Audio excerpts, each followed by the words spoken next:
Coug Nation. What's going on, Coug Nation? Welcome to Palouse podcast. Tough loss this week, but against another ranked opponent, played well. Got to feel strong. Let's go. Go Cougs.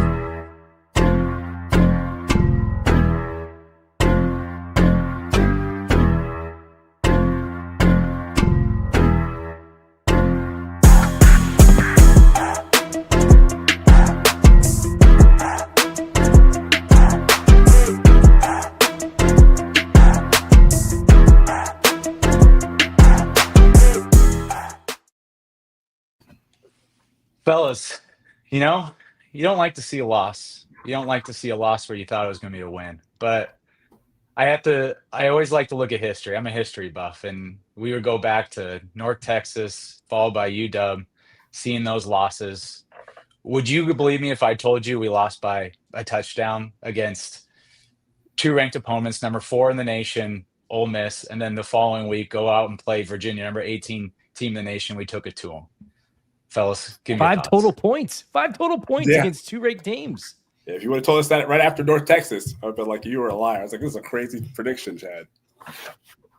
You have to feel strong about it. And it's like, I get it. We're backs against the wall. We like to say Cougs against everybody. But, I feel like mighty by many is the way we need to think about it. And that's how Coach Rogers has everybody playing. They're all playing together. And everybody has a role. Everybody has an assignment. Yes, we're slightly undersized, and that's still a consistent theme, especially if you look at that. We are one of, I think, number 4 team in the country when it comes to missed tackles. I'll throw down some stats a little bit later, but gosh, everything else, it's firing all cylinders. Like, give me your guys' takeaway. Kyle, I'll let you kind of start. I'd love to hear just the offensive breakdown, and then we can kind of just go into things. So I think the biggest thing I can say from the last 2 weeks is I don't think it's on the players these last 2 weeks. I really don't. To me, the play calling is a tale of two halves. I feel like in the first half, we're out there, we're creative, we're moving, there's misdirection. There's a little bit of mystique with our offense. In the second half, it's almost like we have a script that we've just kind of flipped over to the other side and said, hey, we're running this. And it just puts us in bad spots. You think about that second pick that Zevi had. I don't put that on him, but it's 3rd and 20. What do you think we're doing? We're throwing the football. Yeah. The first pick he threw, it looked like it was kind of an option. It looked like there was an option at the top of the route for Noga. And you could see that the safety was towards the sideline. He threw that ball saying, hey, I'm throwing this ball in the middle of the field because there's no safety over the top. And Noga turns right into the safety, and the safety went, okay, thank you. So, and now I'm not going to put that one, I can blame that on Noga. That happens, right? But I'm kind of at the point of like, hey, Freund, we're really good, and you need to start, calling plays like we are there. We have competed with number 4 team in the country and the number 18 team in the country. Those weren't flukes. We did it 2 weeks in a row. And I think we're at a point of, guys, we are that good. On the offensive side of the football, we are that good. And we need to start, I don't know, it's not even the execution. To me, it's the play calling. And in that second half, it just gets like we're conceding. Like, it's just kind of like, I don't get it. We should have scored another 20 points in that second half easily. The offense didn't do it. I think the play calling's been really good in the first half. I think it's the adjustments we make. I feel like, okay, first half has been so good. If it's not broken, don't fix it. And then, but fun fact, you got another team on the other sideline that's actually a really good opponent, and they're making adjustments. Right. And it doesn't seem like those adjustments are being made. But go ahead, Gav. I was just gonna say, I want to double down on that too. I want to give a lot of credit to Danny before I attack him. But I want to give a lot of credit to Danny Freund because at the beginning of this year, he was so psyched to use what he is so comfortable with from South Dakota State, and he's made adjustments along the way.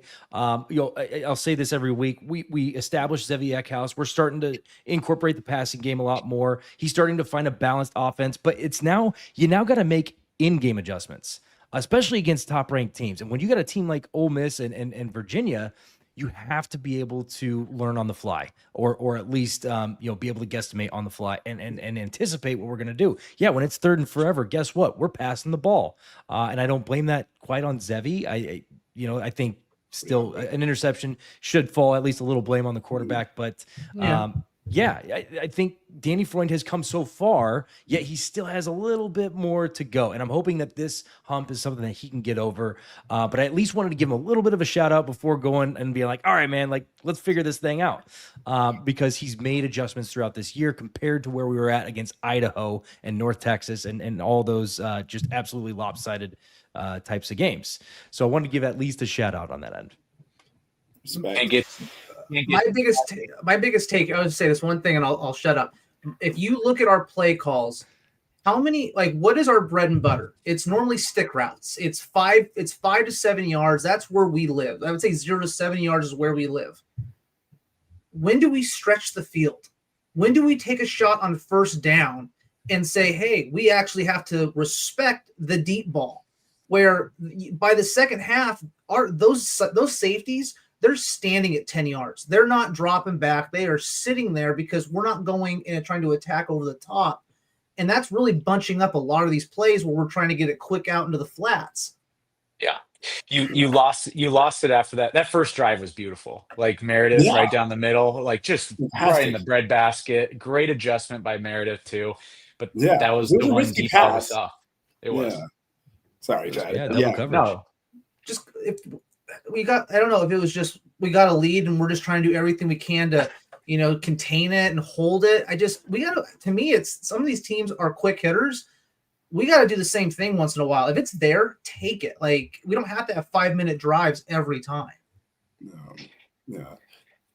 I'm going to say something wild. Well, Chad, go for it, Joel. No. Well, I mean, I agree that the play calling, like we need to fix that, especially the second half. Like your bread and butter has to be how you adjust after halftime. But I will say there's things that I saw even in the first half that ended up being really loud in the second half that I think was more position specific. I think, quite honestly, the O-line, like not to always harp on them, but there was plays that were made in spite of them at times on the run plays. And I think that set up the anticipation of like, hey, well, they're not going to be able to run it. There's times where like, we were mixing it up. We were giving we were having the running backs spread the ball around, but there was plays that Angel made the play where he got the first down, right? In the first for his life. Running for his life. That should have been a tackle for loss. Quite honestly, like if I was like looking at it from the other team's perspective on defense, like, hey, like you guys were back there, the O-line, I was like, he just leaked. And like, okay, he's an athlete. We can't have that happen. That's something that I watched the O-line use certain techniques that you would use on pass plays that you would not use on run. And I don't want to sound, messed up, but that's something that I saw coming through. And I feel like those moments caused them as they're adjusting plays, like, hey, we can't do this play. Maybe we need to go ahead and do that. So not to play devil's advocate for the coaches, but like there's part of me as I rewatched the game, I was like, I think it's them trying to adjust to what they think that we can do against the team. And it sucks because like you said, Kyle, I think it's like, oh, well, are we playing it safe? Are we trying to dump it and such? But I think it's because like, can we give the protections necessary to get that deep ball out? Can we do the protection that's necessary to run down the field? And so far, there's a lot of moments where, at least what I see, I don't see that we have those moments. Like we don't have it consistently enough for them to make the plays to say, okay, well, we can do some trick plays, or we can like start doing some deep bombs down the field. So that's just not to throw a wrench in the cogwheel. Observed it. I'm like, wait. So. Yeah, I'm gonna go one positive, one negative, and I'll let somebody else wrap up the offense. But positive, first half. That was the first game of the season where we had over 100 yards rushing in the first half. That was phenomenal. And I wish we would have seen Angel run a bit more, mostly because I said he was going to be my player of the game this week. I said it last week, and I saw those first couple of runs. I'm like, oh, he's doing it. He's going to do it. And we went to a running back by committee, and it worked out just fine in the first half. I would have liked to see a little bit more Angel in the second half. Again, I'd like to see what he can do out of the backfield. Throw him the ball and see what that speed can do on the perimeters. That's the positives, but the negatives is just in that second half. It's like how are you supposed to put together an offense when you're getting holding penalties over and over again, or false starts over and over again? I mean, it's tough. It's drive killers. It's drive killers, and those are mental errors. Those are things that they'll clean up. They're probably going to focus on this week. And I feel good about going into to Toledo and having those errors eliminated over time. So, anybody else have any other comments on the offense? Yeah, wanted to give a huge shout out to Josh Meredith, also having a great game, 100 plus yards, big, Dominated. beautiful touchdown as we talked about. So wanted to at least give him a shout out. But yeah, there's another hurdle to jump offensively. And I think there's just either miscommunication or just the way that they're teaching the offensive line. And I think that's where it starts, is offensive line, is gearing these guys up for either a balanced offense of run pass, or just, hey, we want to run the ball more, so we need to practice our O-line in run game scenario. Either way, I think it starts with the O-line and getting those guys on board, because we have a good offensive line. It may not be like the best in the nation. It may not be like some great, but it's the same guys that are coming back every year for Wazoo. We do have a good offensive line. So I would like to see them, kind of bury in with them and just having their first step correct, and just techniques as Joel put. And Joel, thank you for the breakdown on that too. We love getting, some insider knowledge from somebody who played, at that level and just played on the defensive line and reading offensive lines and everything. So I really truly think that this starts with the offensive line, and Danny Freund can really turn a corner with this offense if he just tweaks maybe just a couple things. And you have three kind of really good running backs with Palouse, Angel Johnson, who I think we all are in agreement. We want to see more of Angel Johnson. That kid is electric, and we need to see him with just at least an average put offensive line. And then Kirby Voorhees has just been kind of a force to be reckoned with, reminding me of a kind of a Cam Scattaboo at this level. He has that kind of a running ability. He's just a bowling ball running through the line and everything. So to wrap up the offense, I wanted to at least give a shout out to Josh Meredith, who had a great game. Yeah, and we talked about the offensive line, some mental errors too, but we have to remind ourselves they had guys out. I mean, our right tackle, Christian Hilborn's been out since the Ole Miss game. You have backup Jalen Caldwell, who actually Division II transfer. He got injured during the game, so they had to start doing third stringers and move their left guard, Johnny Lester, to right tackle, then sub Nolan Dunham in at left guard. So it's just, that's a lot.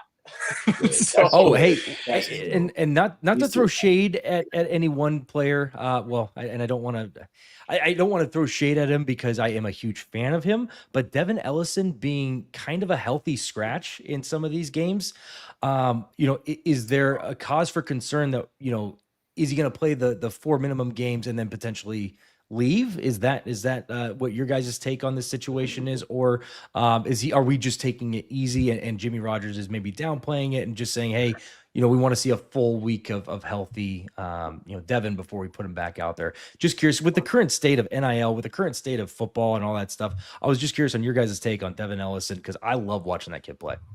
Yeah. I mean, if he's hurt, he's hurt. So I don't think be holding back a guy for not putting him on the field. The goal is to win ball games. So Jimmy had mentioned he was healthy. That's what I was curious on. Maybe it's a player. Yeah. But it sounded like he was healthy, but he couldn't get through a practice without getting hurt. Yeah. So, you can tweak something and be good to go the next day, but if you keep tweaking something, it's like, well, you're not right. He's got to be healthy. He's got to be healthy the whole week. He's been healthy most of it. But Chad, before you come to the next segment, I will say I do not want to throw shade at anyone on this team, coaching staff. I think the frustration that I see ultimately is we are a good team, and I think we need to start believing it from the players, which I think they do, to the coaching staff. And it's, Freund, you've got a great set of play calls. Like your first halves are great. Take that same kind of ingenuity. And I think, again, with the offensive line, I think we just become too predictable in the second half. And I think that's why our offensive line seems, hey, why are we now a step behind or half a step behind, or why aren't we hooking or getting leverage like we were in the first half? I think we're just getting predictable. And it's okay. If you know that, let's a little more counters. I'd love to see Angel Johnson on maybe fake a bubble to the right and hit him on the outside. Give him a head start, because there's been times where he's nearly broken it, but he's been inside in the tackle box. It's hard for him to get out there. It's like, hey, let's give this guy a 4 to 5, advantage and see what he can do.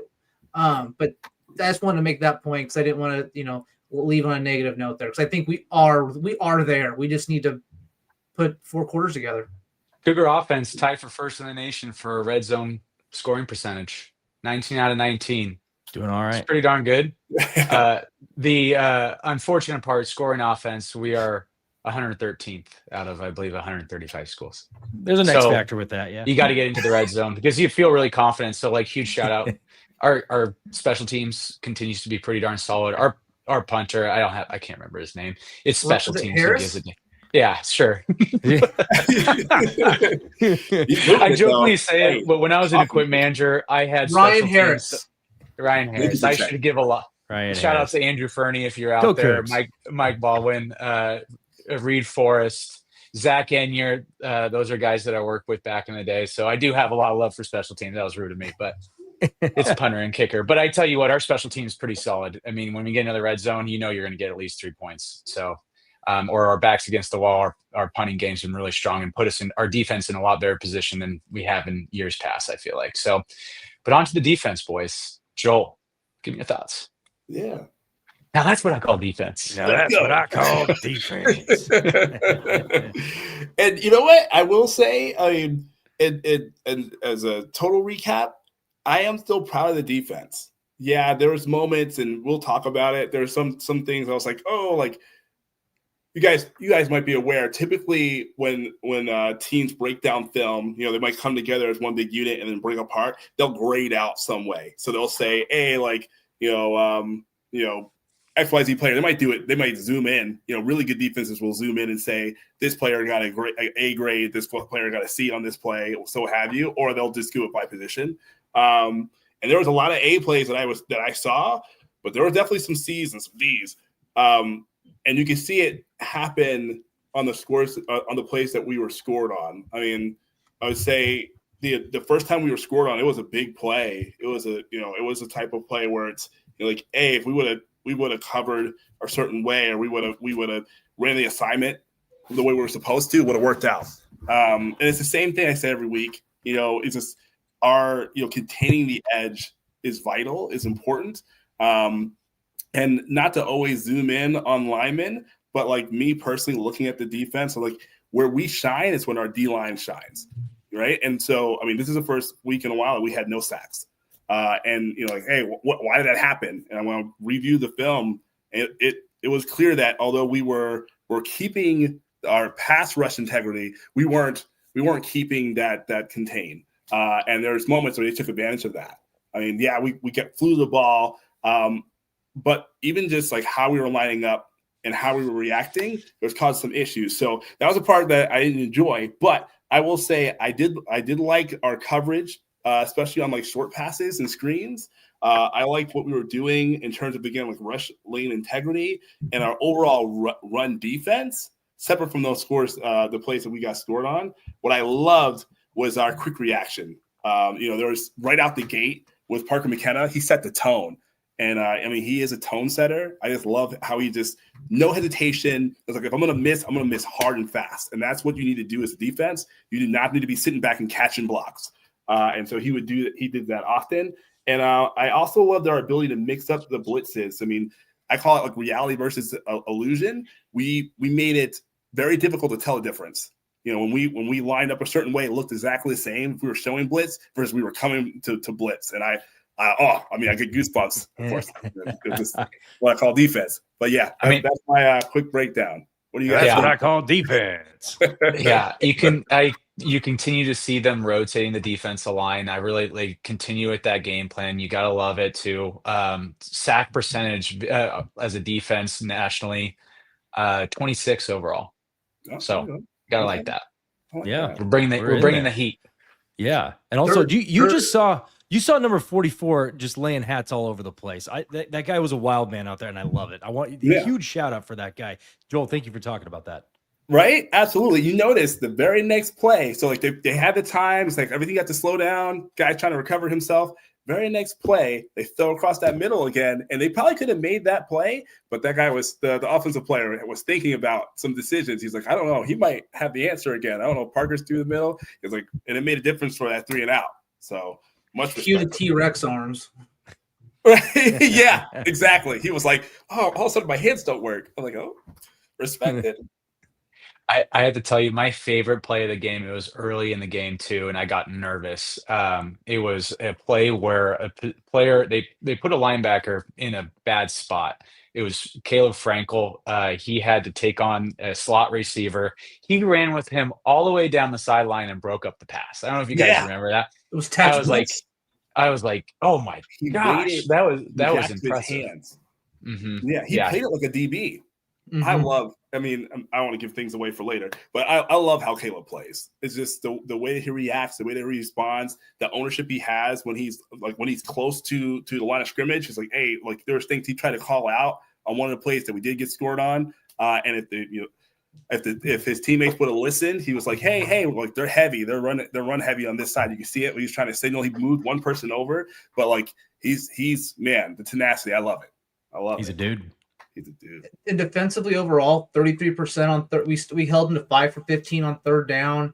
He held him to a yard over 300 yards, which in college football is pretty impressive. Less than 4 yards a carry, just over 7 yards a pass. I mean, we were in that game defensively. We were in that game, and yes, we didn't have any sacks, but I mean, it was a prime example of bend don't break. Again, it just kind of came down to, I mean, just some misfortunes. I mean, that's really how it came down on special teams, right? Like, so the defense did great. Not much you can say more. I mean, you gave up 20 points to the number 18 team in the country a week after you just gave up 24 points to the number 4 team in the country. I'm not sure how much better you can do. Right. Who then? What? Ole Miss put up 35 or so on Georgia, right? So not bad to be in that conversation, defense. I see what you had to love watching that Georgia game. Like, damn straight, we played them that way. Yeah. And I think that's where I keep coming back to. Like, we are a good team. We are not those are not fluke games. The Lane Kiffin. Oh, our quarterback's playing like a D2 quarterback. No. Wazoo is good. It needs to be felt and confidence in from the play calling to the execution on both sides of the ball and on special teams. 4 quarters, knowing you are a team that can compete with some of the best in the country. Yeah, and also just to touch on the defense as it aligns with the offense, I think the defense might have been bending a little bit more than they should have because of some 3 and outs that we were doing on offense. Yeah. And again, I don't want to give the defense has done a great job, and I don't want to just, oh, you're the good guy and offense is the bad guy. Because at the end of the day, you do need to try and there's things that there need to be fixed on defense, but it doesn't help when your guys are already gassed from being out there and then you go 3 and out. So that was that could have been part of the problem late in the game as well. Yeah. Who is number 7? Sorry, Chad. Sorry. No, you're good. On Virginia's team, I can't remember who number 7 was. I have to pull that up. We have number 7 was. And while you're looking at that, I think the time of possession's big. In the first half, we had the ball 21 minutes. I think it was 21 minutes to their 9.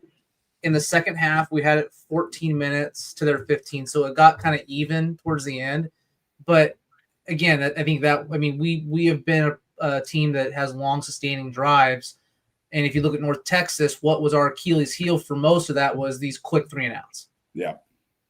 And 5 turnovers in the first half. Well, that too. But, but as part of that, it was quickly giving the ball to the other team. But if it was just the fourth quarter and we had 3 more, I felt pretty good about it.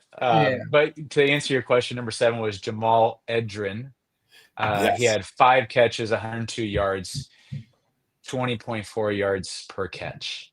After that, you just saw a couple of receivers, 4 other receivers get 2-3 catches, around 30 or less yards per receiver. So it kind of was a one-man show in the receiving game for Virginia, but sometimes that's all you need in college football.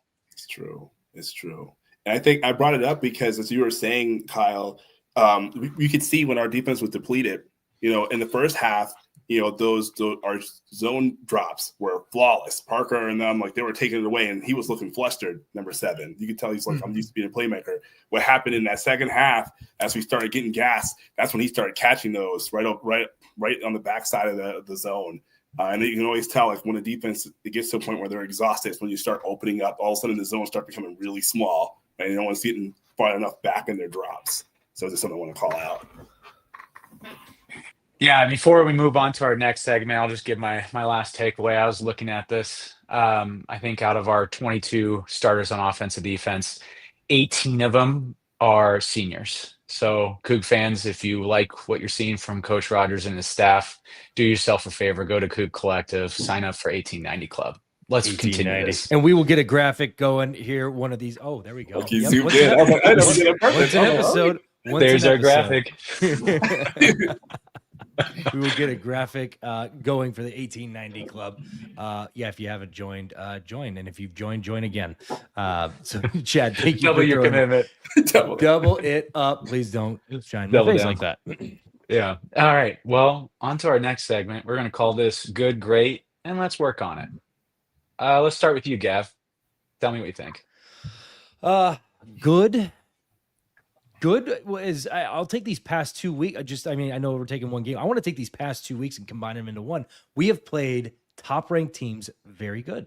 Now, I call it good because there was no W in the past 2 games. So it's good. We've played really good teams, really good. We've just been on the losing end, which means we're missing 1 or 2 more things that could really get us over the hump. So that's good. We'll go negative. We'll sandwich this thing. Bad is just the offensive cues and just being able to as we've talked about earlier, with Kyle leading that whole thing off with the offense. Danny, I give you a lot of credit. Danny Freund, I give you a lot of credit with what you've done with this offense and the adjustments you've made game to game, or just the first half of the season to the second half of the season. We're just now missing a few extra pieces, and right now it's keeping us from winning games. And it's really a hump that we need to get over.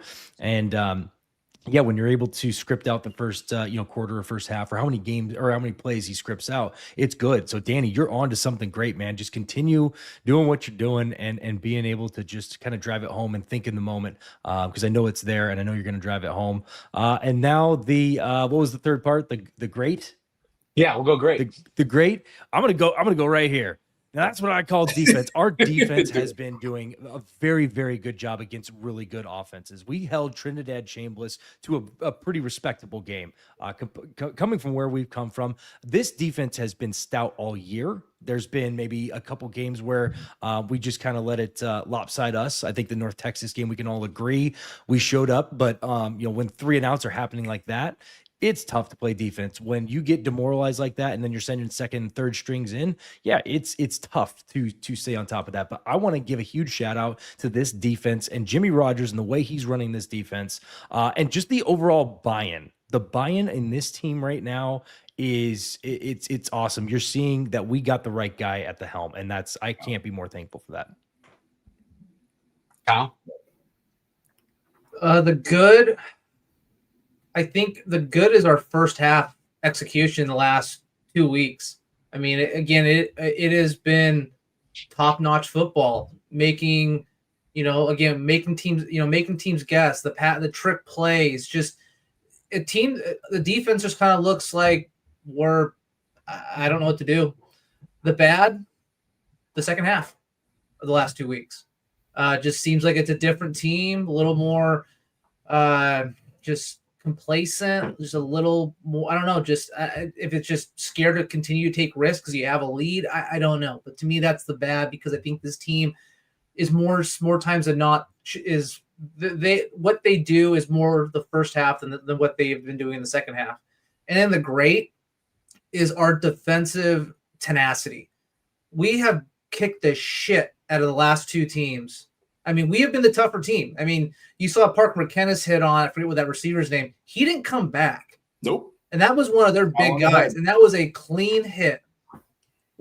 Those guys got up slow. And if you remember that Ole Miss game, even Kevon Lacey, towards that fourth quarter, he was not jumping up. It was all arms and legs having to hit the ground to get himself up. So the great it's just we are a physical football team, and it is awesome to watch. Respect. Joel, give me something. Give it to you. So for the good, a bit of the same. I mean, I will say collectively what our team has done in response, like how we played in our first half, it was silent. You could tell, like, just listening back, it was, you could hear a pin drop in that first quarter, and part of that second quarter. It takes the wind right out of the stadium. I mean, how we respond and play when we're in, supposedly, far away from our own territory. I know we had some folks that visited for us, but just watching us as a unit respond, and still even how we respond when things go down, when things don't go in our favor, with penalties. I think it was good just to see still, like, what our identity continues to be. Like, we are, like, we might get punched, but we're punching back. And I see that across the board. I would say the bad is it's the qualms I have with the offensive line again. I'll just use one example. There is a play, should be a pretty simple, I would say it's either like a stretch play or like a zone play, where the offensive lineman is supposed to take a certain step.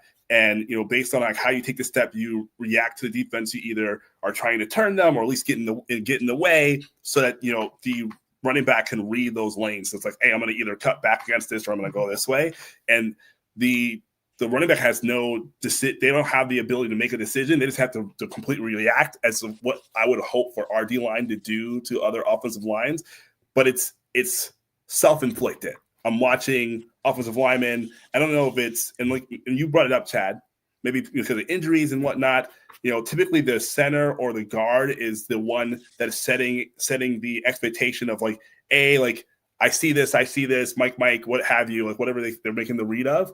And then, the rest of the offensive line is responding. And I'm watching, multiple people react. There's too many voices on the O-line. So like that worries me. I say this bad. And like the great thing is you can fix that, and it could just be like, hey, okay, here's one person that makes the signal calls on the O-line. Like we respond based on what they do, and we can figure out the blocking technique. That's a whole separate deal. Like, how you extend on a pass play versus how you wait and engage on a run play to drive. It's just watching that technique and like, it could be better. I'd say the great is we've been in these games.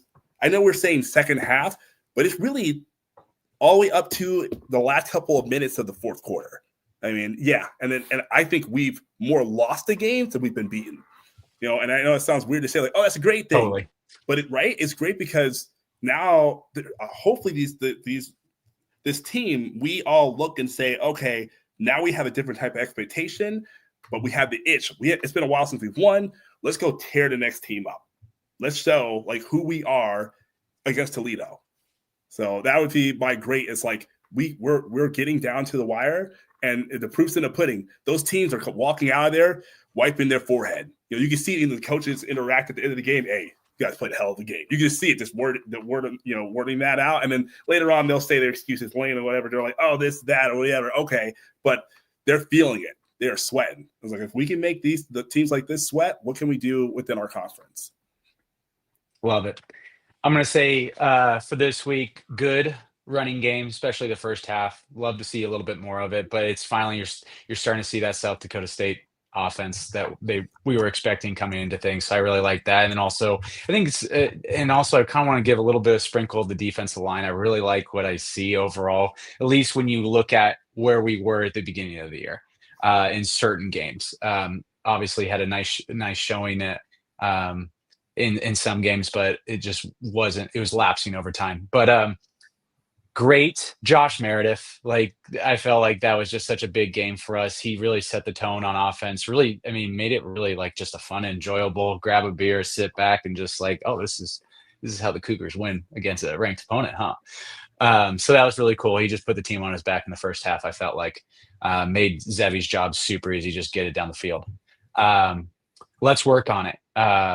It's tough. Injuries, offensive line. Can cause a lot of problems. See it every single year in football. Any team, if you see it, it's going to happen. Seahawks, great example over the years, have never had a really strong offensive line, I feel like, until this year. But so it's just those mental errors, I feel like, just the penalties, offside, false starts, not knowing the count, holding. It came in bunches in the second half. And then it just felt like you mentioned, Joel, I liked the way you said it. We lost the game.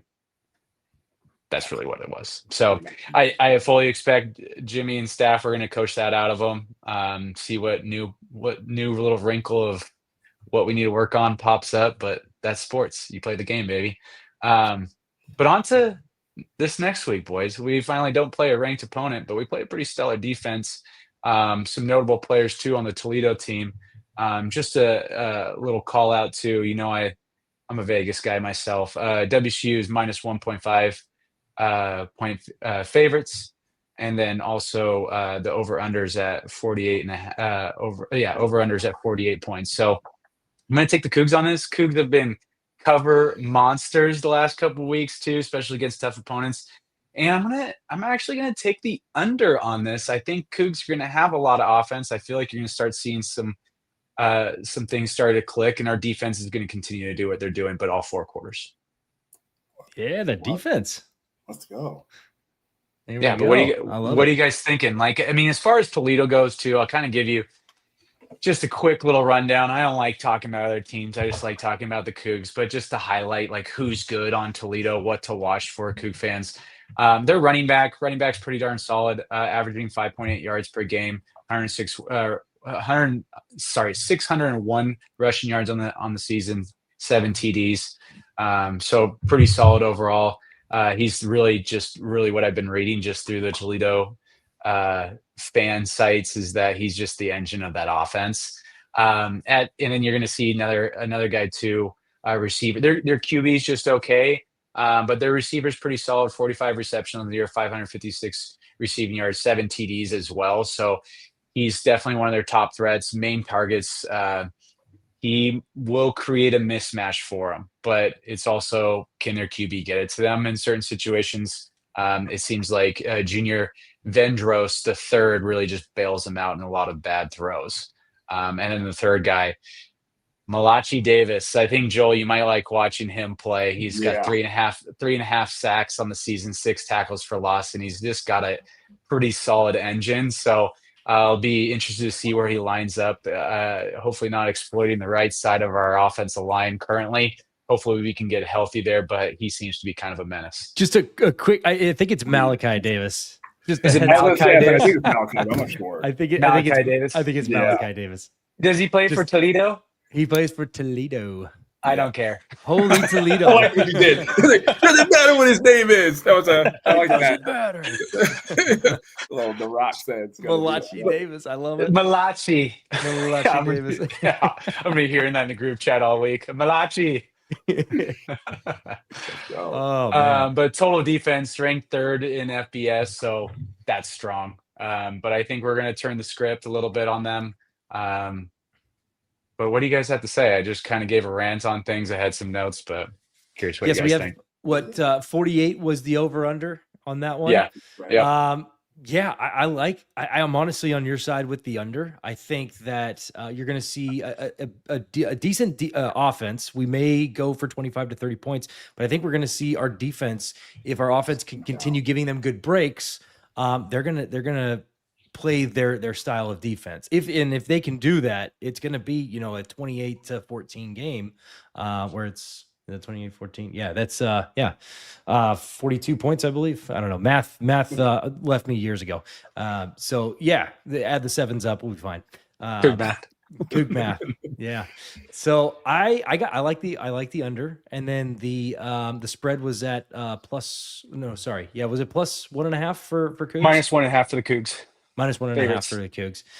In favor. Yeah, I like the over on that. I like them covering on the over and hitting that bad boy and winning by maybe 3+. I like it. I'm gonna dare say that they're gonna win by more. I mean, I'm looking at everything. Same as you, Chad. I was like, Malachi had jumped out at me as I was just watching some of the film. Obviously, with the opponent that they played last week, it's a little different. I look at it as, not even about the size of Toledo's offensive line, because I mean it can be deceptive. They're not huge, but looking at where we've been and how we've progressed these last 2 games, I think we could either shut out or blow out this team. I think if the stars align as they should, meaning like our coaches coach us up in a way to say like, hey, like we're not going to be hesitant anymore. This is what we're going to do. This attack mode. I think we could do a lot of damage to them. I would say we should dare them to throw on us. I know they put up a lot of points in their last game, but I think those points were subjected to, hate to say this, but lack of great DB effort. What we have. I mean, we're able to play man press. We're able to drop down or drop back in our zone reads. And I think that we should be able to handle them decisively on our defense. If it goes as I would hope it would, I'm going to say, I think that we'll be under the 48. But I would say that we could be, honestly, we could put up 30 points, and I like to give them goose egg. Personally, of course, maybe because I'm a defensive-minded person, but I think we could do it. I think we could do it against this team. We just need to be smart and respond appropriately. Kyle, any thoughts? Yeah, I think I'm gonna go with Joel on this. I think I take the over. You look at what they've done in their last 7; they've given up 20 points just twice. I feel like our offense is really close to, kind of as Joel put it, just kind of busting open. Our defense has been holding teams that I will say, yes, of higher quality to less points. So I could see us putting up 30 points, 30-14 game, 35-14 game. Is something that I think is definitely, now that put us just over on the spread, but I feel like you look at what we've done the last 2 weeks. Our points have been scored in that first half.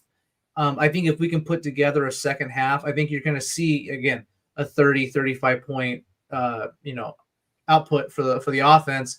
And if the defense continue to do what they do, hopefully we continue to get healthy. We'll have Reader for the entire game, not just the second half. I see us, maybe keeping them with 14 points, and or less. Yeah, I'm in agreement with all you guys. I'm glad to hear those thoughts. I'm going to go with a 30-10 final score, keeping the under, blowing out the cover. And there's one reason why I'm feeling it. As a former equipment manager, you gotta love seeing those scripts, the Cougar Sailor scripts. I don't know if Coug Nation, you guys have seen it released today. Man, my goodness, that's pretty sweet. They're pretty sweet. Old school. Yeah, I love it. Pretty. See, pretty I don't know why sweet. I feel like it'd be like a mid Atlantic. The Sailor Cougs. Sailor Cougs. Yeah, it's just the old school look to it. You gotta like that. I just appreciate it. You got the old school W on there too. You don't really see that a lot anymore. So yeah, just gets me fired up. I love anything, as far as branding goes. Cougs continue to just improve the product, not just on the field, but giving a look that the fans just appreciate. So gotta like that. But guys, before we close this out, any final thoughts on just last week, the week before, Cougs in general, just before we close it out? Believe the product, because it's real. Yeah. Got to switch up some people. Sorry, we were yeah. I was like, Took me a second. I lucked out on that one. A little bit of musical chairs there. I kind of like that. It's a game I play. I love you guys. Yeah, I'll go ahead and do it. But yeah, I'm just excited about Cougar football right now. Just where we started to where we're at. You see the progression week over week. If there's one thing you want in life, is just continuous improvement. If it's just 1% every day. So you really feel like they're bought in that locker room. There's a true identity. It's been there for a while now. Leaders are stepping up. They're playing with a ton of heart. So love to see this team to get more and more healthy as we go along, just through the end of the year.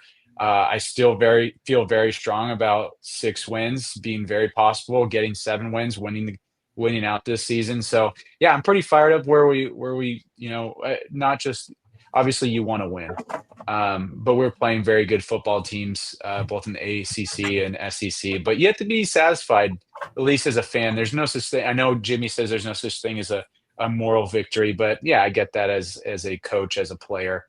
You're playing to win, but I think as fans too, where you look at the situation where we've got more than half the locker room is brand new. You have to feel pretty good about where the ship's steering. So, yeah.